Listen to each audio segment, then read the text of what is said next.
सूरह कौसर कुरान की सबसे छोटी सूरह है, मगर उसका असर सबसे बड़ा है। सिर्फ 3 आयात, लेकिन उन 3 आयात में दुनिया भी है, आखिरत भी, रिस्क भी, इज्जत भी और दुश्मनों की शिकस्त भी।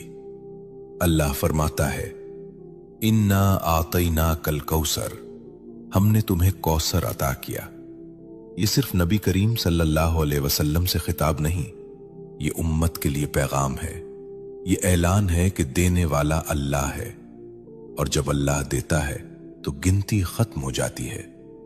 कौसर का मतलब सिर्फ जन्नत की नहर नहीं, कौसर का मतलब है खैर कसीर, बेशुमार भलाई, ऐसा रिस्क जिसमें कमी ना हो, ऐसी बरकत जिसमें जवाल ना हो। लेकिन सवाल यह है कि आज हम ये सूरा पढ़ते हैं, फिर भी तंगी क्यों है, फिर भी दिल बेचैन क्यों है, फिर भी इज्जत के लिए दर दर क्यों जाना पड़ता है। यहां एक नुक्ता है, और यही नुक्ता अक्सर लोग खो देते हैं। सूरह कौसर सिर्फ जबान से पढ़ने की सूरा नहीं, ये मिजाज बदलने की सूरा है, ये शिकवा छोड़ने की सूरा है, ये शुक्र सिखाने की सूरा है। जो अल्लाह पर छोड़ देता है, अल्लाह उसे कौसर अता करता है। शेख अब्दुल कादिर जीलानी रहमतुल्लाह अलैह फरमाया करते थे कि जिस बंदे का दिल अल्लाह से जुड़ जाए, उसके हाथ खाली नहीं रहते, चाहे जेब खाली ही क्यों ना हो।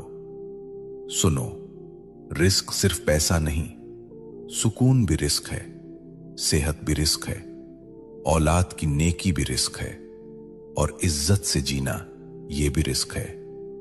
सूरह कौसर हमें सिखाती है कि पहले अल्लाह की नेमत को पहचानो, फिर उस पर शुक्र करो। फसल्लि लिरब्बिका वन्हर, अपने रब के लिए नमाज पढ़ो और कुर्बानी दो। यानी अगर कौसर चाहते हो तो ताल्लुक मजबूत करो, नमाज को बोझ नहीं, मुलाकात समझो। आज हम चाहते हैं कि रिस्क बढ़े, लेकिन नमाज टूटी हुई है।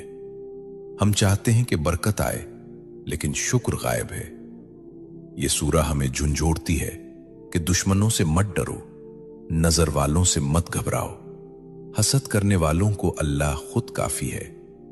इन नशानिया का हुवल अबतर, तुम्हारा दुश्मन खुद कट जाएगा। ये वादा है, यह तसल्ली है, यह ऐलान है। अगर तुम अल्लाह के हो गए तो कोई तुम्हें मिटा नहीं सकता। यह सूरा दिल को हिम्मत देती है कि खामोशी में भी अल्लाह काम कर रहा है, कि सब्र में भी अता छुपी हुई है। लेकिन यहां एक और गहरा राज है जो अक्सर लोग नहीं जानते। वो राज ये है कि सूरह कौसर सिर्फ पढ़ने से नहीं, एक खास हाल में पढ़ी जाए तो उसके असरात जाहिर होते हैं। और वो हाल, वो कैफियत, वो लम्हा जिसमें कौसर के दरवाजे खुलते हैं,